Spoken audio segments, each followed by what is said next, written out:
right, let's get the YouTube chat up.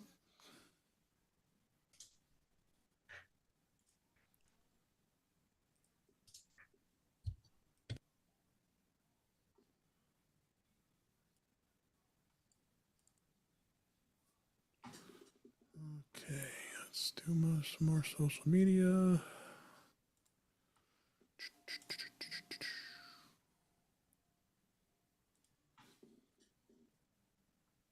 I'm more into the anti-social media myself.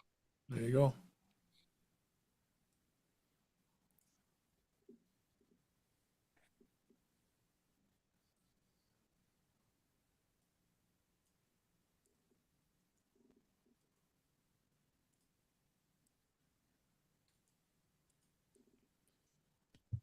Just keep checking if Jeff popped in yet. Not yet. Hello, everybody in YouTube. Looks like it's live. I think. Yes, it is.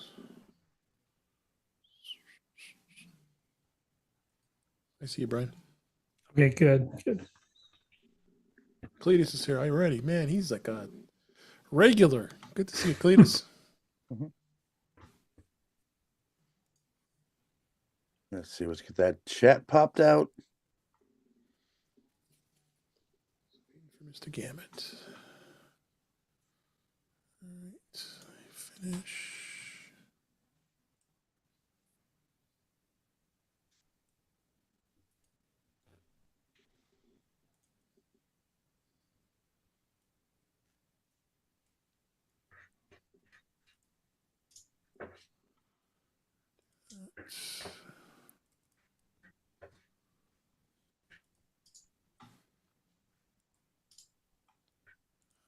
No Jeff yet. Yeah, just put a packet of tea on the fishing line right outside the door.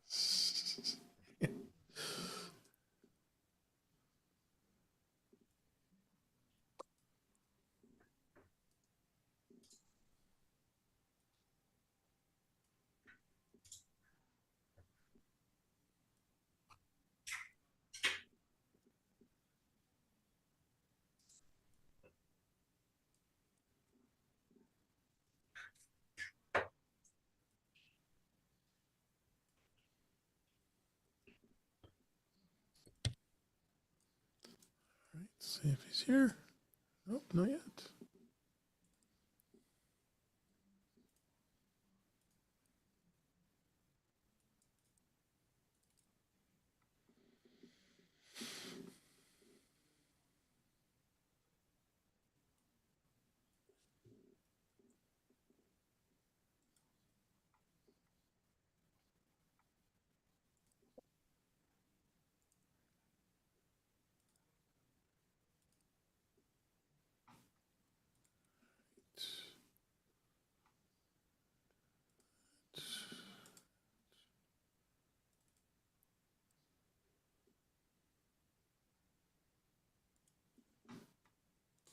There's Jeff.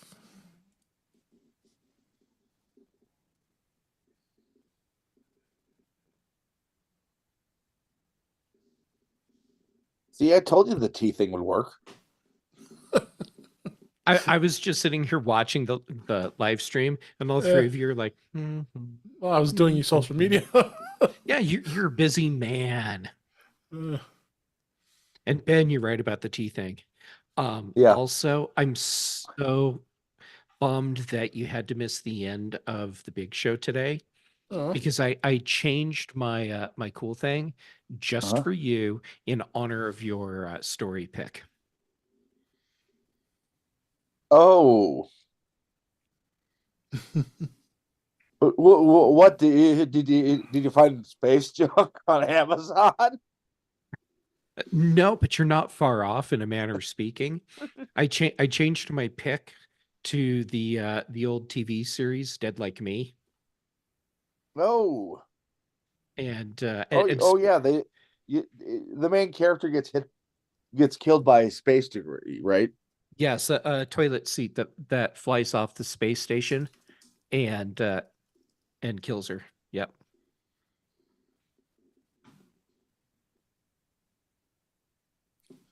you have the link to the show notes, Ben? Oh yeah, duh, I forgot to bring that up. Brian, since you're here, I feel like the intellectual and classy level has been kicked up a notch. Oh no, it's a lot of pressure. Yeah, is. yeah, there's a lot of pressure on you tonight. Oh boy. You know. So are we live? Oh, of course Yeah. we're live. I was Yeah, watching we're- you. Yes, You're All watching. right, you then were I- watching it, Jeff. Yeah. All right. So I won't say what I was about to say. All right. Let's do this. This backup came up in handy last week when it cut off. Yeah, that was weird. It's just, well, Eddie, why am I not able to post in the chat? Are we offline?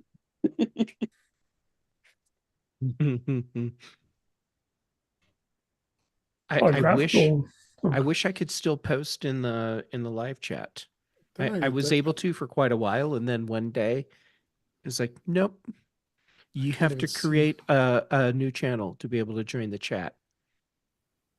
Can't even see how So, many people are in the chat. I don't join the chat anymore.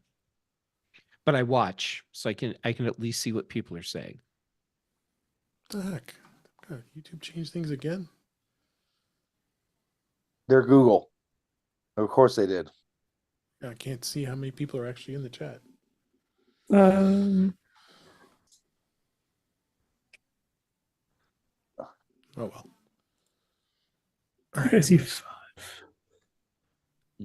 Okay, start a recording.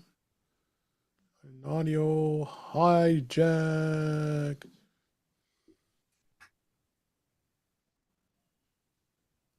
Everything sound good? You guys hear me? Yep. You sound fantastic. Alrighty. Yep. Cletus, Wayne, can you hear us still? Yeah, Dave, you sound as good as Ben looks. That's pretty damn good. That's pretty is. damn good. Okay, we're episode 302. All right, guys, here we go. Wait, do you have over 300 episodes in the can? Oh my Holy God. crap. When did that happen? Yeah. I don't know. Yeah. 2 weeks ago. Jeff, did you not see me eating cake on the live stream 2 He weeks was. ago? Yes, I was fantasizing about eating cake. Usually does. All right, here we go. In 5, 4, 3, 2. Welcome to episode 302 of In Touch with iOS, the show that talks about iPhone, iPad, Apple Watch, Apple TV, and related technologies. I'm your host, Dave Ginsburg, and I am welcoming finally a new guest. Brian Flanagan Arthurs is here. How you doing, Brian? Glad to have you here on the show. Thank you so much. I'm so glad to be here. Sorry about all the times that things come up. Oh, no problem. Yeah. We always manage. We got so many great guests, and these two guys here, including Ben Rathick. How you doing, Ben? I am fantastic. That is great to hear. Last couple days of this week before 7 straight days of film festival next week. Oh, nice. I know you always look forward to that every year. And I always look forward to having Jeff Gammett here on the show. How you doing, Jeff? I always look forward to getting to hang out with you, Dave. Yes. Whether it's online or in person, it is always a treat. It is spectacular. So we've got some good news this week. Beta, actually, they dropped beta 2 for 17.5. We'll talk about that. We're going to actually talk a little bit about Brian because he is new to the show. And as I always do with new guests, we find out who they are and what they do and all that fun stuff. I'm sure many of you know who he is, but you may not. So we're going to do that. And I thought I had a couple topics, including about the whole stuff about emulators in iOS, as well as USB-C cables and a little bit of in touch with cord cutting and a lot of news. But like we always do, start off with the topics for this week. iOS 17.5 Beta 2 was released this week to developers and public beta. Good to see that they're continuing on with all the changes. A lot of it, of course, is app downloads from websites for the EU. There's a podcast widget now that you can be added to the home screen on the lock screen. Mobile device management solutions are now able to enforce a beta version, which wasn't able to do before. Of course, we did talk about Apple News Plus added a new daily word game called Quanterlies. Did you play yet, Ben? I haven't. But Okay. I hope to steal my parents' iPads at some point during this week. I Okay. hear the rules are similar to Fizbin. Okay. But All anything right. else you're seeing? There's a subset of people out there that are laughing. That's right. Uh, so, and a few other things, including they were seeing some code for iPad OS for the reference of a new Apple Pencil we've talked about. They're planning probably to release this in early May, so we've got a couple more weeks of some beta testing and checking that out and all that fun stuff.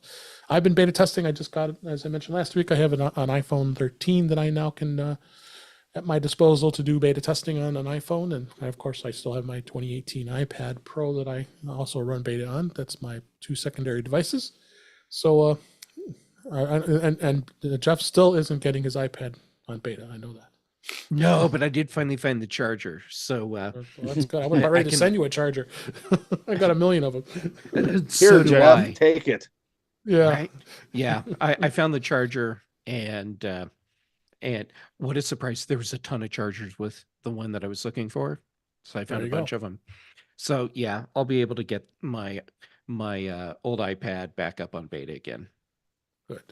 And Brian, you do not dabble in beta at all, right? No, I don't dabble in beta, but I was just looking at some of the features that got released, and that podcast widget is nice. Apple really does seem to be paying a lot more attention to the podcast app and making improvements. And I think it was Yeah. with the last update, with the transcripts that came out, and just nice improvements all around. Yeah. It seems like they're throwing us a few things here. Also, just a brief mention, they did release the second beta for WatchOS 10.5. Again, they usually don't have much to say when it comes to WatchOS, so we just mentioned it. And they also have tvOS 17.5 was seeded as well. Again, nothing dramatic when it comes to any releases here. That really isn't much noticed. I've actually been running the beta on one of my Apple TVs, and so far it seems pretty solid here too. For those of you who have the Vision OS, Vision Pro, you have the Vision OS 1.2 was released as well, and there are a couple other things that of note when it comes to iOS 17.5 beta was the EU iPhone users downloading apps directly from websites are now able to do that. That's as of this week. iPhone users located in the European Union are now able to directly download from the websites of Apple app developers without going through the App Store as an alternate marketplace. So we really have official ways of. If there's some listeners here in the EU are listening, that I'd be interested to hear if anybody's out there who wants to tell us about it. Feedback at intouchwithios.com. How their experiences with being able to. That's going to be a strange thing. All these years of working in the App Store, that you can actually go on the outside. Don't you think, guys? Yes, but I think most people won't. Yeah. They won't. They'll stay with App Store. Yeah, they'll just stay with Apple's App Store, and I don't blame them. It's kind of a Wild West in the App Store, Yeah, it is. but it's way worse outside. That is true. That is true. Yep. Agreed. But I mean, to be perfectly honest, the people who will venture outside are used to this because basically they want their iPhone or eventually iPad to be a lot closer to the Mac. Oh, sure. This is how you do things on the Mac. You have multiple app stores and you can download apps directly from the web. That is true. So, well, if anybody is doing it, I'd be interested to hear about it. But feel free to drop us a line and let us know. So, like all new guests that come on the show for the first time here on In Touch with iOS, I always like to find out a little bit more about our new guest, Brian Flanagan Arthurs. Again, we've known each other for quite a while. We met through Mac Stock and through Mac Voices Live with Chuck Joyner, and you've been a bit of the fanboy of Apple. And tell us a little about yourself as far as what makes you tick with Apple and some of your devices. I always like to find out what devices you have. Oh yeah. All right. So my first use of Apple devices actually goes way back. A couple of devices, the Mac Classic So growing up as a kid, that was something we had as a family, and something that I got to use a lot. And then at school, they had the Apple TGS, and played a lot Yeah. of edutainment games, and loved Oregon Trail, and what was there's like a Klondike like version of Oregon Trail that was similar, and what was it, Number Crunchers, all these fun games of the past that I used to love playing. So a lot of fun with those devices. Over time, just continued with a lot of Apple devices. My first computer that I bought myself, that wasn't like like a family computer. I remember earning money at my part-time job and saving up, and I got gosh, I think it was the G4 Cube. I think was Oh, my nice. first. Yeah. I love that, man. Yeah, That was good I think times. that was cool. Yeah, it was a cool device. But yeah, I had eventually got a was it the old G4 iBook? Had Mhm. that, and then then I took a little bit of a break from some of the Macintosh side of Apple, Oh, and held off for a little while. But in the interim time, I had the at the time I couldn't afford the standard iPod, but I got the when the iPod Shuffle came out, it was Mhm. Oh, yeah. the one that was like a gum stick. the gum stick. Um, I had that. had that one dangling from my neck. It doubled as a flash drive and nice little MP3 player. So had that for a while. With regards to phones, let's see. My first iPhone was it was the iPhone 3G was the first Yeah. one that I picked up. Then I went iPhone 4, so I skipped the GS, and then let's see. It was a little while. I think the next one after that might have been the iPhone SE, the original SE, Okay. and then yeah, upgraded to the. See, I guess after that was the newer SE. I think it was the version 3, and then So now I have a iPhone 13 mini, and nice. still rocking that, and it's Yeah, still holding there's up pretty well. And Mhm. I think I will be upgrading this year in the fall. yeah. I think those you mini users have finally given up. I don't know if our friend Brittany Smith's gonna give Oh, up. she is not giving up. She's holding Brett down will for never dear give up. life. Yeah, She probably bought extra ones just in case. But a lot it seems like some of the folks that have the mini are starting to they're getting a little old as devices. Like you yeah, put new batteries in it, but they're a little slow. And I mean, 13 might be okay for a while. yeah, You said the 13, right? You have the 13, yeah. 13 mini. Yeah. and Um, do you dabble in iPad or Apple TV at all, and Apple Watch? I do, yeah. So I did eventually come back and purchase Macs. So I do. This is I'm using a 2020 iMac, 27-inch, and then Okay. I do have a M2 Air. And with Nice. regards to the watch, I'm using a Apple Watch Series 6. Still But works well. I've really been looking at that Ultra too, though. So we'll see Yeah, if, it's a nice.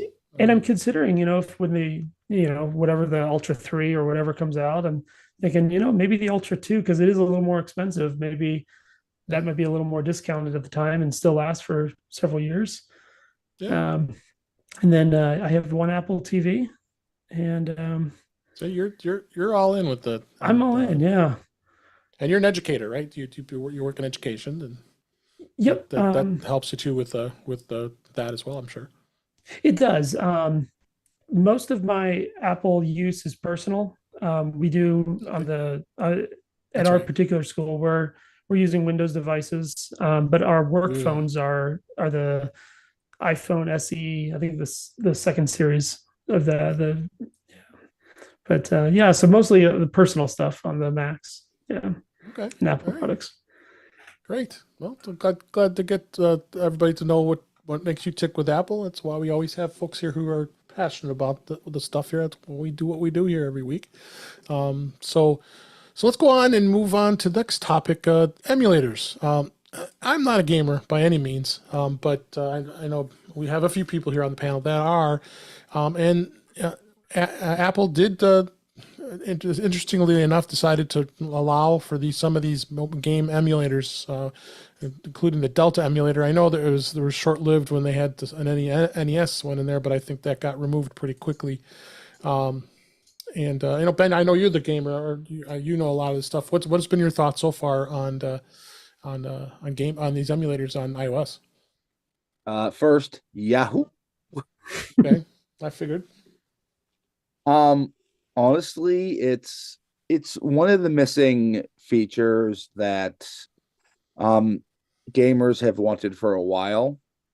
Apple's pretty heavy-handed pruning of the App Store, according to what they want, has left my mouth doesn't want to work today. Has left certain categories of apps rather wanting. But I have to say, from what I've seen so far, the first one to actually stay on the App Store is a very, very good emulator. And this is Delta. Yeah, Delta. I mean, this has been Riley Tezitz. I'm sorry if I'm mispronouncing his last name, but it's been Riley's bread and butter over in the jailbreak side for years, and it shows by how extremely polished this is. Okay. Yeah, it's got supports a ton of game systems in NES and Super Nintendo and Nintendo 64, Game Boy, which is always a crowd pleaser. So a lot of in the Nintendo area, and then controller supports, and this is absolutely free, which is crazy. I'm amazed that they're offering this as a free option on an iOS device. Is it? I believe is it available? It looks like it's available for the Mac as well. Probably at least but it is designed for iPhone. Yeah, well, I mean, it can be run on the Mac. Right, but I can imagine that the experience is really good because it is an iPhone app. So yeah, so that's going to look pretty terrible on the Mac. But I would think if you, yeah, kind of hoping that, it's eventually. I'm hoping eventually there will be iPad and/or Mac versions native. yeah, if they come up with an iPad app, at least it'd be a little bit of a better experience on a Mac. But Yeah. so you can see. Have you looked at all this, any of this at all, Jeff? Is that anything that caught your eye with all this emulator talk? I've been following this because I find it interesting. Also because I'm still just want regular Tetris. None of the crazy, crappy, and shitified Tetrises that they've been pumping out over the years. Just Tetris. And with an emulator, I can do that. Just like get the Game Boy Tetris and call it good. I'll be happy with that. Yeah, the original Game Boy black and white Tetris. Yeah, I would be totally happy with that. It's awesome. I've also been following the drama around Delta getting released. The other guy that took the Delta code and just basically reskinned it and released it before Delta came out. That's been pulled. It's gone. Yeah. And but man, I mean, it sucks that someone did that to him. But then also sucks that, well, he had been working with Apple to make sure that he was ready for the green light on being able to put this on the App Store. They were aware what was going on, and yet they still threw this other guy's knockoff version full of trackers and crap up there, and then had to pull it after the community just got all up in arms. Yeah. How about you, Brian? Do you have any thoughts on this? Yeah, it was interesting because I was looking at the emulator, and I personally don't use one. I do play a fair amount of games though. A lot of the games from my childhood playing on some of those Nintendo systems.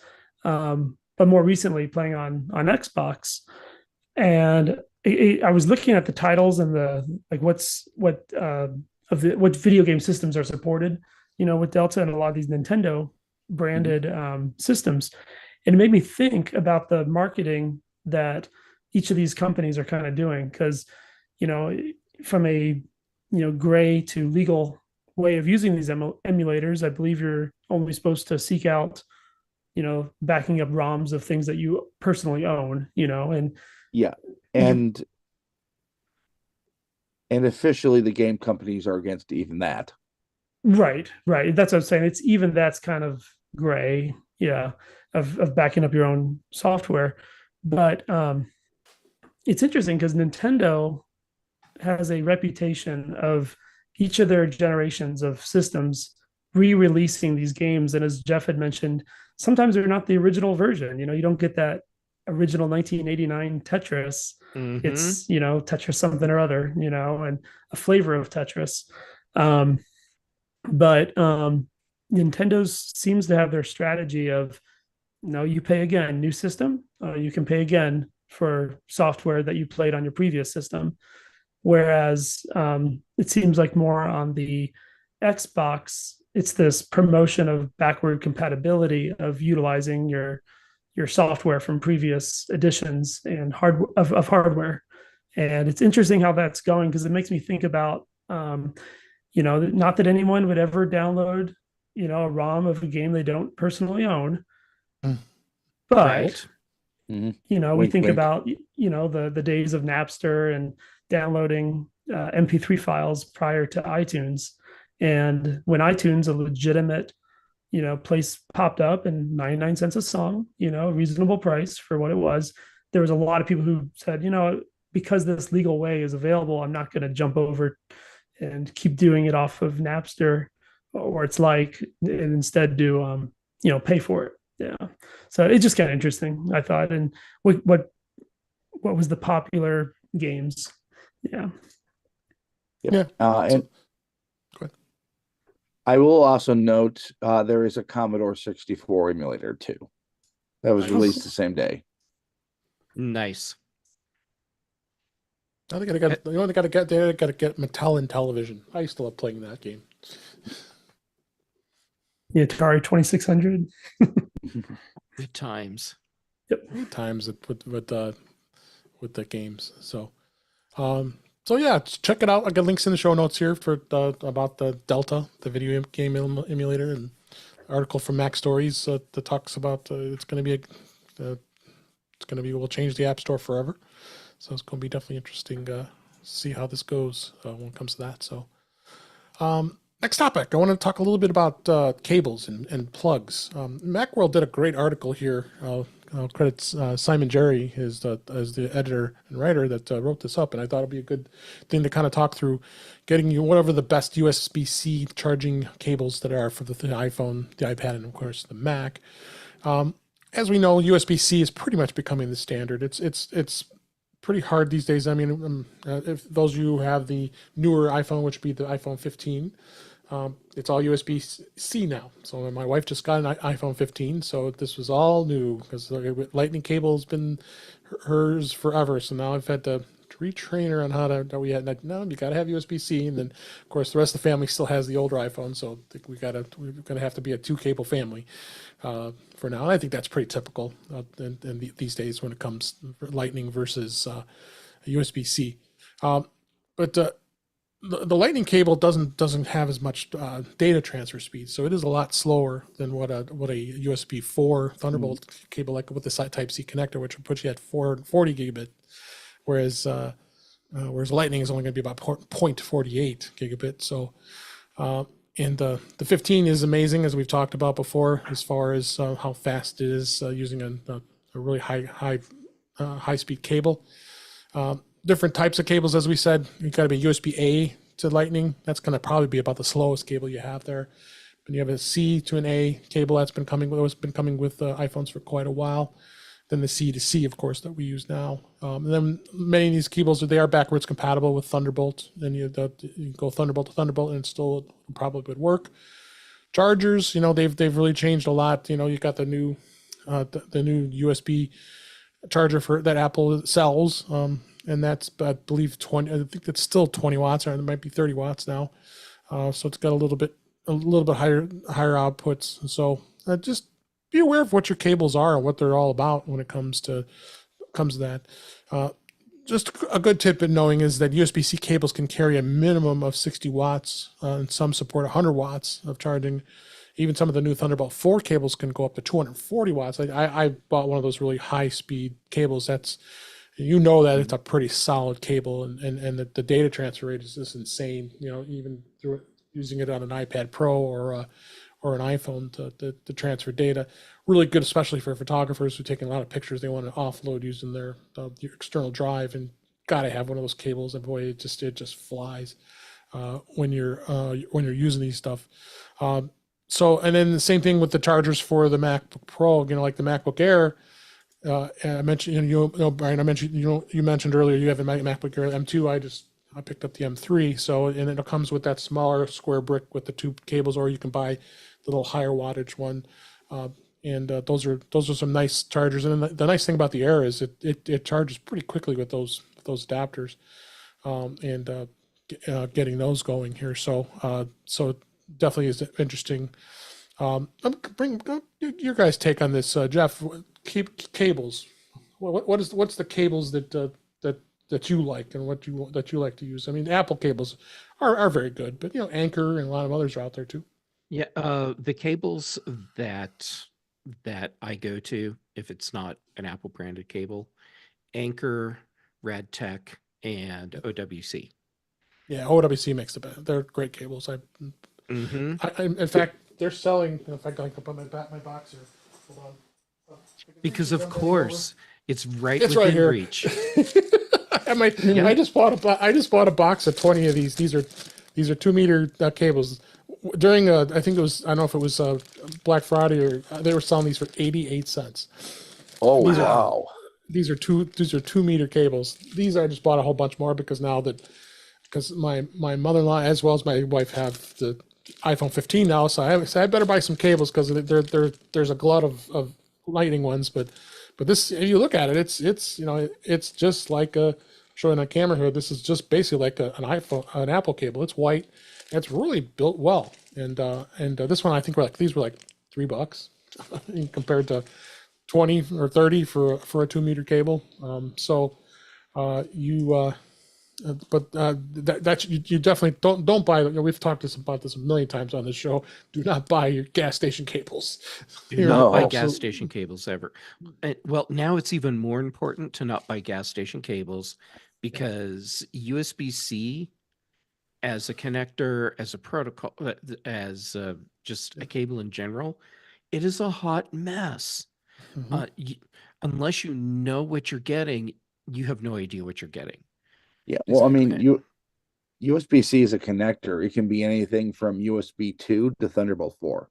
Right, and how much power can it pass through? I mean, it varies from cable to cable, and the crappy cables, they may not be passing the voltage through or the wattage through at the rate you're expecting, and you can damage your equipment. I mean, and it can get so confusing. Noticed in the Macworld article, by the way, that I think this is a good article. Yeah, it's really good. Yeah, so they talk about the Anchor 333 USB-C cable, 10-foot long, and they have a photo of the Anchor cable, and here's how tough it is. They have a photo of a 100-watt cable, yet they say it's a 60-watt cable in their spec listing. Now, I believe that cable actually is a 60-watt cable, but which means they have the wrong photo. But most people won't even realize it's the wrong photo. They didn't even realize it's the wrong photo. That's how confusing this can get. But now I want a red cable. Yeah, I see that Anchor red cable. That is cool, 10 feet too. So Brian, we'll bring you in on this cables. I mean, I'm sure like all of us here, you have mounds of cables everywhere, like all of us do. What's your thoughts on this? Yeah, I agree with everything mentioned before, and I'm kind of in that in between stage right now because I've got the iPad. I do have an iPad Air, and it uses USB-C, and so many different devices. Plug in with USB-C, but I'm still with the iPhone 13 mini. I'm still using the Lightning Right. cable for a little while too. So I am kind of in that in between. But yeah, I agree. Whenever I need a cable, besides the one that it comes with the Apple device, I always look for Anchor OWC. Yeah. Oh yeah. Well, I think lately I've spent way too much money on WC, especially when I'm crazy buying those $99 docks that they were selling. That was originally $300 at one point, for 99 I'm, bucks. So I'm curious how many of you guys tend to when you need to charge your iPhones though. Do you tend to mostly charge with the induction charging, or are you still plugging in I have a now that it's MagSafe. available? Yeah. In fact, I'm going to take it on my trip. I forgot I bought, of course, I have a Belkin one. I just bought because we talked about it a couple weeks ago. That's on my bedside now. And then Mhm. I have an Anchor one that's really nice too. That's going to go with me on the trip that I'm going on this weekend. And I've got the Apple MagSafe one too. I mean, I got everything. I'm Yeah. crazy. But I mean, I do find that the MagSafe charging is more efficient and quicker. Um, and I seem to like it. But sometimes I will plug in, direct to USB to USB-C. Yeah. Yeah, I'm all induction at home. In the car, I'm still plugging in with a cable because everything is already there and Mhm. has been for years. Right. And I'm not the only person that would be using it, and not everyone that might be riding in my car can do MagSafe. So just Right. leave it as a cable there. Yeah. Yeah. So, any last, Still, want to throw in there anything else, Ben, before we wrap this up? I'll still talk about. 100% lightning cable.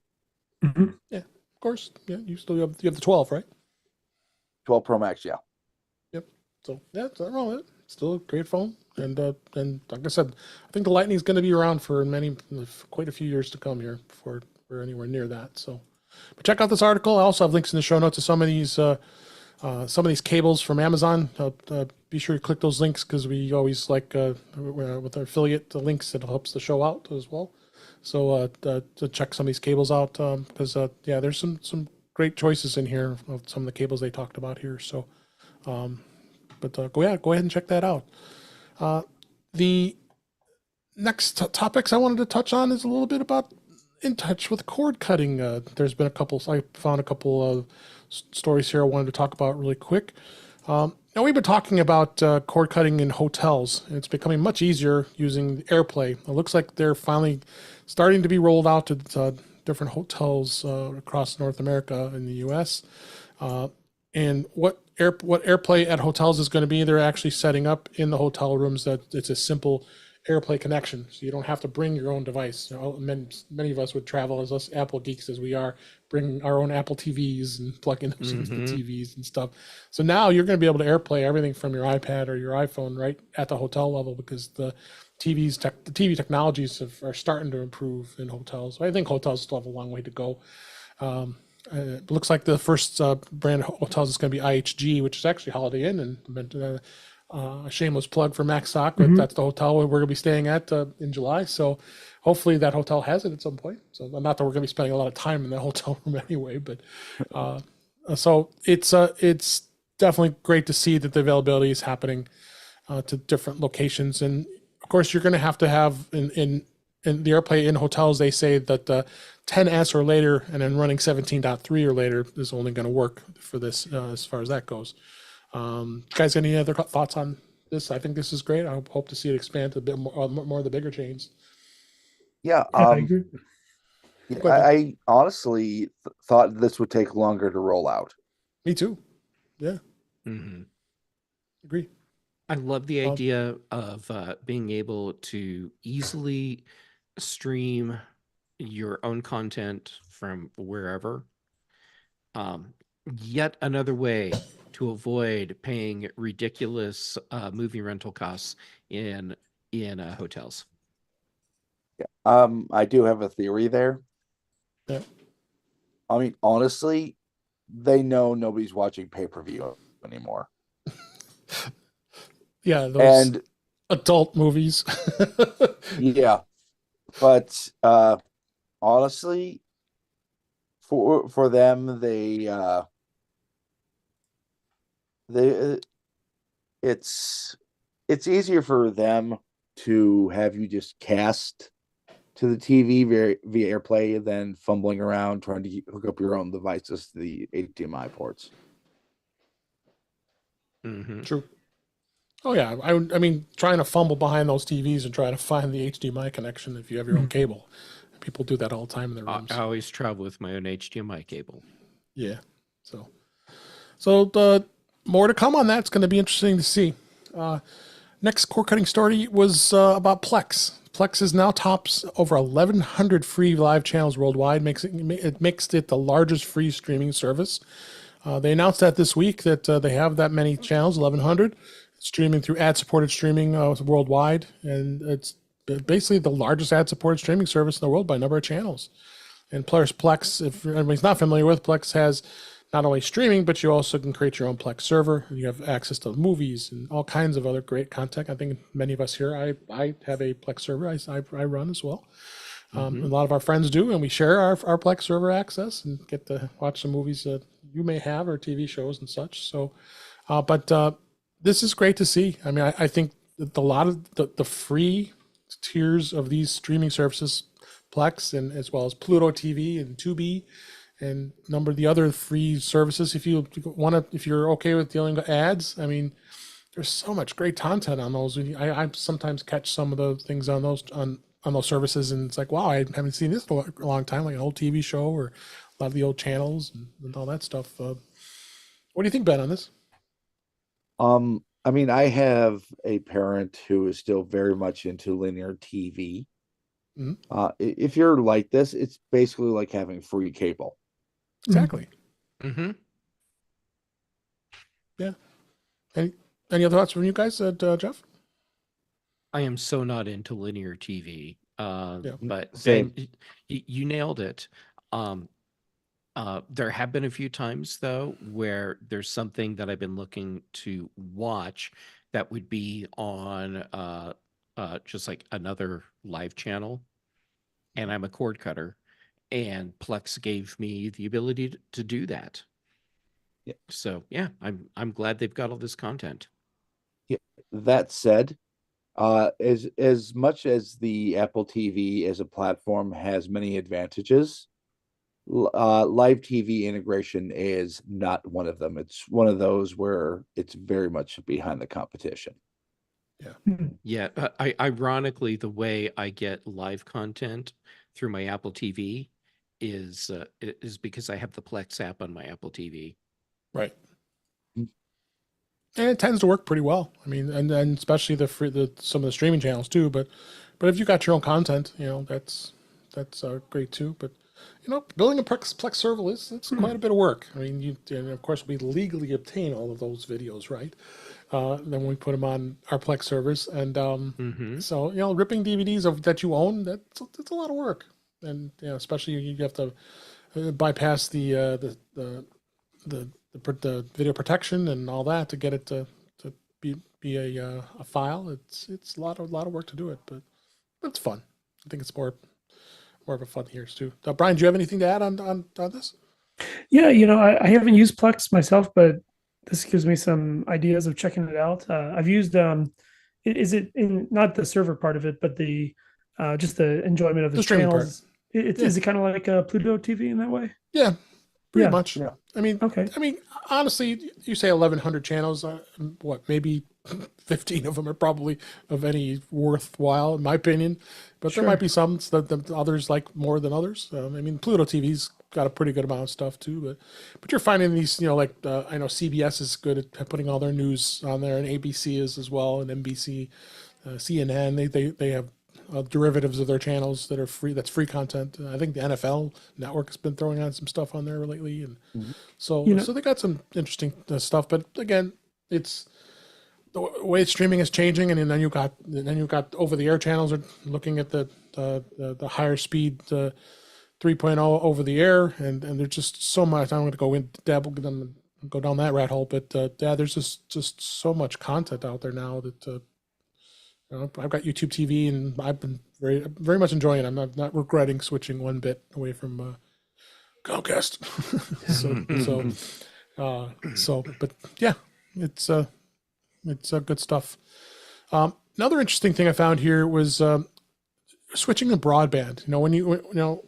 I wrote up a report that I'm trying to put together for work when it comes to broadband, and what we can get for the best deal, what can be expensed, and all that stuff. But being able to know what you're going to be switching to, and having what's called nutrition labels is going to be really a great thing here. So it'll actually break it down to showing the download speeds, the monthly costs, and more. The FCC in the United States will require ISPs to begin displaying this information on their service in a very clear and a concise manner. Hallelujah.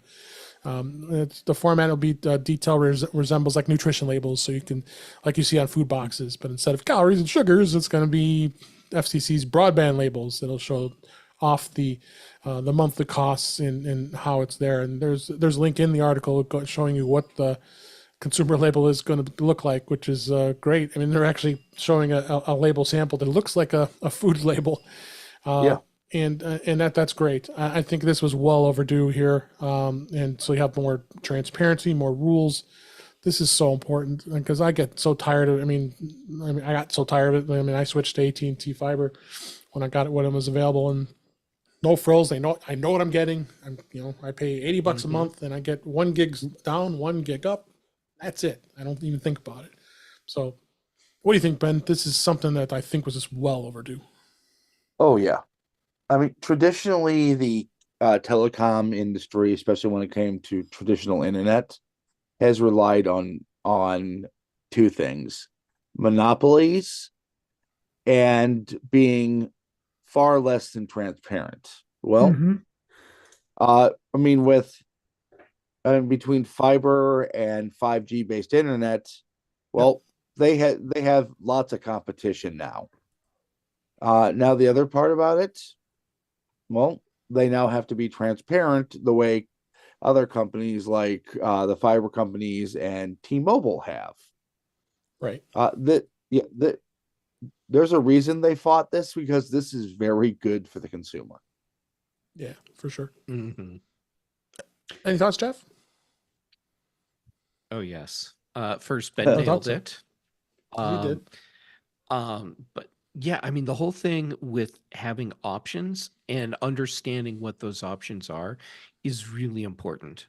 Like for me, when I moved outside of the city of Boulder into Longmont, so I'm like practically where I was living, but just different government there, municipal broadband, and I knew that I would just want to switch to the municipal broadband instead of using Comcast.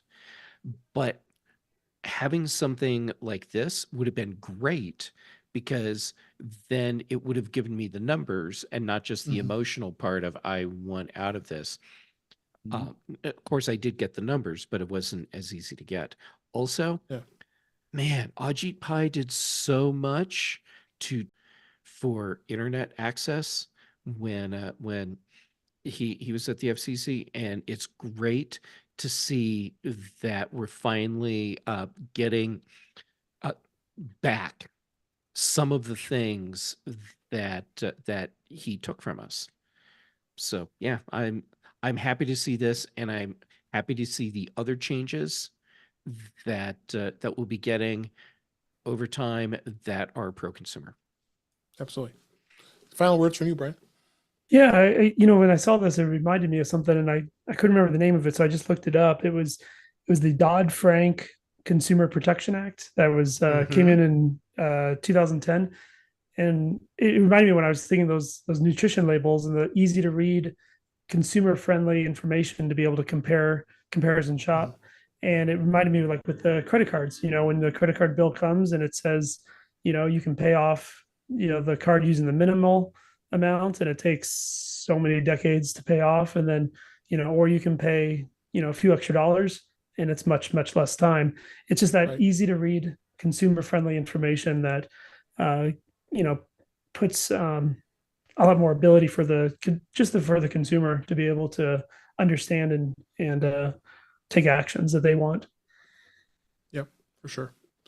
Then lastly, I wanted to talk a little bit about this was released last week, and of course I bought it.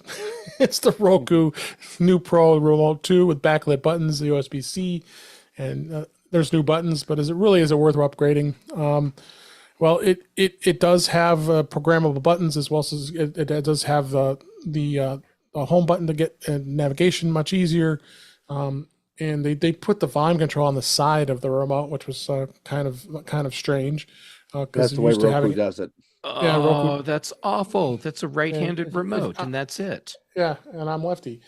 Mhm. So I have to go with I got to thumb it to do it, and then it's got the the voice control where you can push. That's the second button there and there.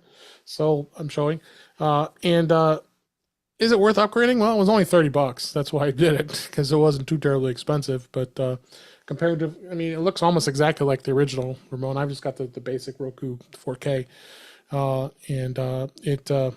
Again, Apple TV's my baby. I don't use. I just have the Roku as a secondary device. I mean, Roku does have the Roku channel, and they have a lot of other content that sometimes is interesting to look at. But overall, is it a remote that I really would want to get? I don't know. It is rechargeable, so it does recharge, and you can plug it in with USB-C, which is good. So, but if you're not a Roku user, of course, it's kind of pointless. But check it out. I think it was something just interesting to see, and it's not bad. You guys got any thoughts?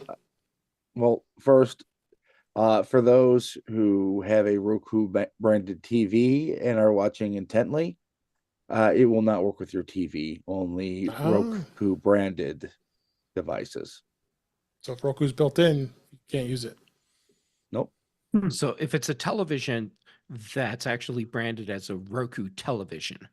Now, what if it's branded Roku? They sell Then those. I would assume this would work. Possibly. I'm not sure.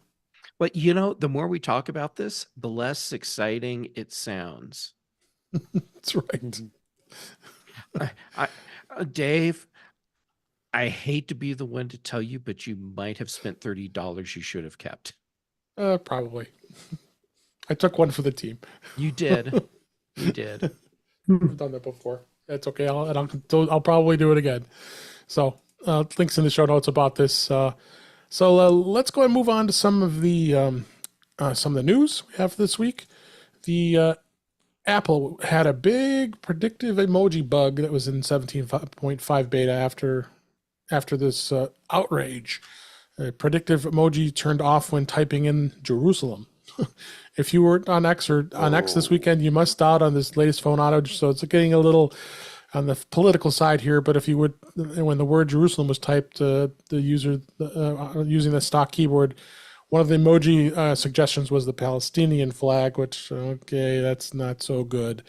So Apple did quickly respond in declaring the emoji was the result of an iOS 17.4.1 bug that affected the predictive text, but it's unclear what caused it.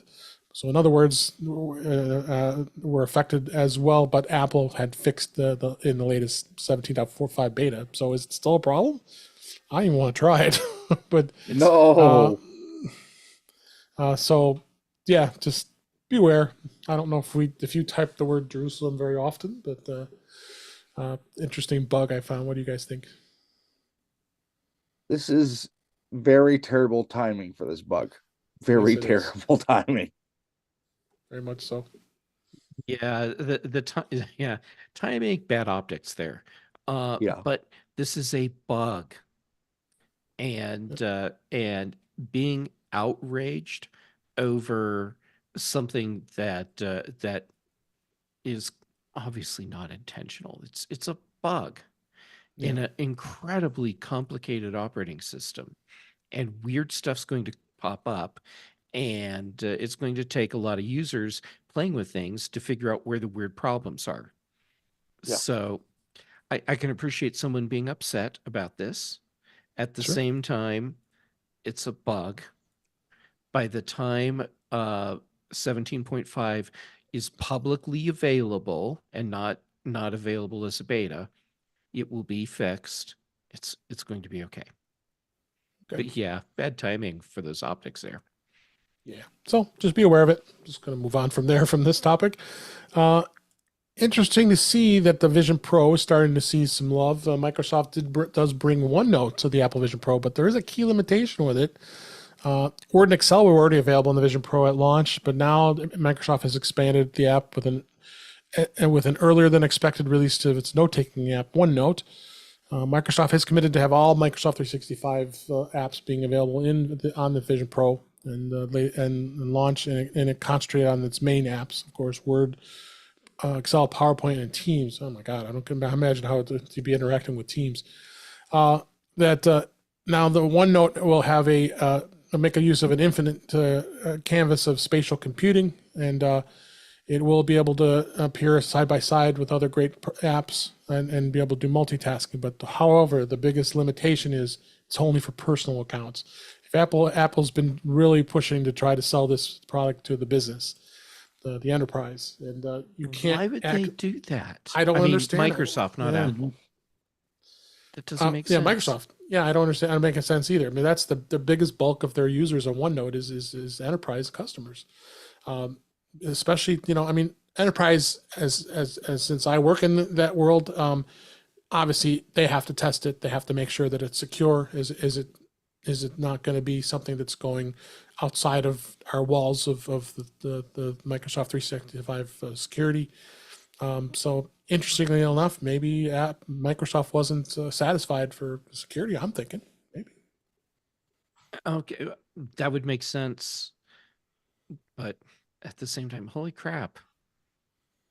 Get Yeah, OneNote on Vision Pro. That's like a perfect platform for this. Yeah. Exactly. Yeah, I'm gonna be. I mean, again, I've been saying this all along. I really enjoy it. I think all of us, I think most of us here did a demo, and it's an amazing device. There's no question about it. But it's version 1.0, folks. So I think I'd be waiting for 2.0 to see where we go from there with this device. But it's really cool, I must say. Brian, you did try it. You did the demo too, right, on Vision Pro? Yeah, I did. I just looking at this article, I could just imagine how amazing it would be to be able to utilize such a piece of software in that environment, and for them not to, corporate or education for that matter. Because you said you guys use. I don't know if you guys use OneNote in the education market, but it is a great tool to take notes. So it is. Not much else we could say about that. For those of you, we continue to talk about Apple Sports. The Sports app continues to update. They just now updated this week to be ready for the NBA and the NHL playoffs. And then Apple says that fans will be able to now follow every matchup with added details on each series and more. And they hadn't noticed any immediate changes in the app after updating it to the new version from when they updated for MLB, the baseball. So they've got across the span here. It looks like Apple's pretty committed to this app and wants to really get into the sports world. What do you think, Ben? I think it came just in time to see Kobe White completely go off last night for the Bulls as they shellacked the Atlanta Hawks in the play-in tournament. But I mean, we're in the spring. The spring is playoff time for both the NHL and the NBA. Yeah, for sure. Jeff, I want to have your thoughts about this. I know it's important to you. I stay up at night worrying about which sports ball is going to do the one thing where they get the points. And okay, despite the fact that I am not into spectator sports, the fact that Apple is continually adding more content into their sports app, of course that's a good thing. This is big money. You want Sports people using your streaming platform, you need to have sports there for them. And I think Apple is doing a good job of adding in new content as each season for the different sports things ramps up, so that whatever it is that you're interested in will be there by the time it's a thing. So good for them. Excellent. How about you, Brian? Yeah, the Apple Sports app is one of my favorite go-to sports apps. It's quick. You can get that depending on the information you're looking for.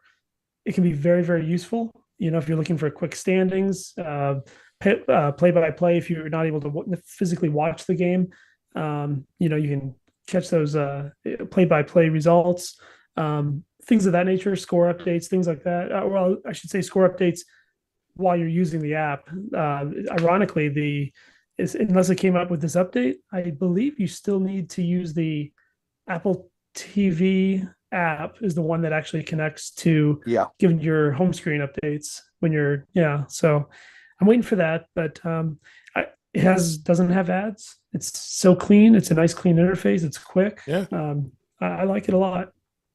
Yeah, me too. It's a great app. I need to use it more. So definitely going to be continue on to be a really good app for sports for those who are into that. Want to touch a little bit about Apple TV. There's a lot of new stuff coming from the shows and series and movies, all kinds of new content coming in. It seems like every week they have a long list of stuff that's been coming out. It's good to see some of the shows that are being updated. Notably, like say Acapulco, I guess it's season 3. That seemed to be a popular show. Dark Matter is a series based on the novel Dark Matter, an alternate universe thriller about a man who is abducted, drugged, and wakes up in reality, which he's made different choices in the past. Ooh, the trailer to that looks phenomenal. Yeah, I'm happy to see Trying is. Trying was a good it was a good show too. That wasn't bad too, but looking forward to see some of these other shows. I know a couple other shows For All Mankind. I think is going to have another has going to have a spin-off series, I guess. And then the season 5 is called Star City. That's coming out. So there's a lot of good stuff on Apple TV Plus, and I think it's well worth what we pay for it on all this stuff. So check it out. Make sure you are subscribing and taking a look at all that content. Anything stand out for you guys? What's coming soon on Apple TV Plus? Well, I was just looking at that article about For All Mankind season 5. And I love For All Mankind. It's one of my favorite shows on Apple TV. And seeing the Star City spinoff, I guess from the perspective of the Soviets, it's going to be interesting. And I'm really curious on when they pick up that perspective, historically, because each season of For All Mankind is kind of like a different decade, further and further, getting closer to present day. But I wonder if it'll be in line with, let's say, season 5 of For All Mankind is the same era as season 1 of Star City, or if they'll just go back to the 1960s. Yeah. Fascinating. Yeah. It is. So check it out. And it's definitely going to be a great time to watch all kinds of good content on there. So, but before we go, I want to make sure we talk about MacStock. MacStock Conference and Expo is coming. It's 84 days away. Holy cow. That's July 12th, 13th, and 14th. It's in Crystal Lake, Illinois, outside of Chicago. We've had so many great things to have as far as speakers and all kinds of other stuff and fun, and there's going to be workshops, and they've changed all this other great stuff. And we did have a couple announcements of some more speakers, and I must say, Brett Terpstra has been on the show.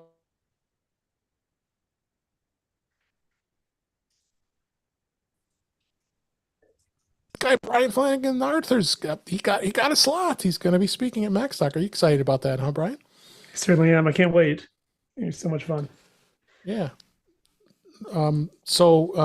And then Michael DJ Eisenberg is going to speak. Of course, Jeff and I are both going to be speaking. So it's definitely going to be an interesting thing, and we'll see where that goes. And yeah, come and check it out. I mean, the link's in the show notes for MacStock Conference and Expo, and I think it's going to be a great time to check it out. So, Jeff, we're still working on our topics, right? I like to think of it as we're working on polishing our presentations. We're at the early stages of polishing our presentations. Yeah. Very, very early stages. It is. It's going to be really a great thing to work with, and we're going to have a lot of fun. So, but with that, let's go ahead and wrap up for this week because we just had a great time today. This was a great show. I really appreciate everybody being here, and definitely good to go ahead and wrap up for this week. That's a wrap for this week. Please send your comments, questions, and suggestions to our email address, which is feedback@intouchwithios.com. You can follow us on Mastodon at intouchwithios at techhangout.social. Support the show by buying me a coffee at intouchwithios.com/coffee. We would really appreciate it.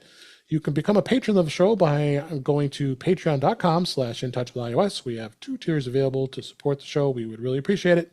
Make sure you like, share, and subscribe, so you're notified when we are live streaming, which is on Thursday nights at 8 p.m. Eastern Time, 5 p.m. Pacific on our YouTube channel. Shout out to Cletus and many of the others that were out on the channel this week and in the chat room. That's Thursday nights, 8 p.m. Eastern and 5 p.m. Pacific.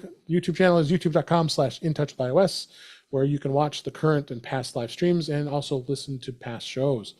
Visit In Touch with iOS magazine on Flipboard, where many of the topics we discuss are flipped in that magazine. The link is in our show notes. And you can subscribe to the show in your favorite podcatcher, including Pocket Casts, Overcast, Apple Podcasts with transcripts, and many others. But better yet, go to our website, which is intouchwithios.com, where all the links to all the ways to listen to us is on that website. I am Dave Ginsburg, and you can find me on Mastodon, which is at DaveG65 and mastodon.cloud. Brian Flanagan Arthas, thank you so much for being here. It was so great to have you as a first-time guest. Where can people find you? Appreciate it. Thank you so much. And once again, I really appreciate you having me on your show. Yeah. Best place to find me is probably Mastodon. I'm at Brian8944 at mastodon.cloud.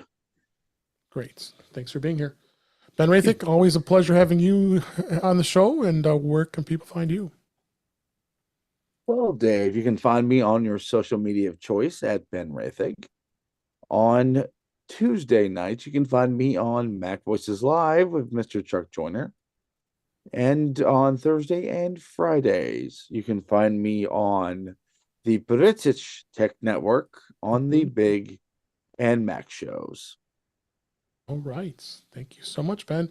And last but certainly not least, Jeff Gamet, so great to have you. Where can people find you? As always, it's great to be here.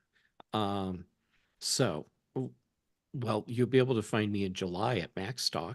That's for sure. And I'm looking forward to getting to spend time in real space with all of you. It's going to be wonderful. Until then, social media, Jay Gamet. I'm active on Mastodon, Instagram, and Threads. Then for shows on Tuesdays, Chuck Joyner's Mac Voices Live. Then here on your show, Dave, In Touch with iOS on Thursdays. Then, as Ben so eloquently put it, the British Tech Network. Thursdays on the Big Show, Fridays on the Mac Show, and then also Brian Chaffin and I do the Context Machine. Great. Thank you, Jeff, so much. Appreciate you being here. And thank you for listening and watching. We hope you enjoyed the show this week. We enjoy doing it, and we will go ahead and talk to you again soon. Thanks, guys. Dave, I have not listened to the song you sent over yet. Only because it's just timing. I didn't talk about the music. Oh, well, when I go to listen to it, it wants me to set up an account I on saw some that service, which I haven't done. Yeah. I'm going to say goodbye to live stream because I'm going to have to cut out early here. By the way,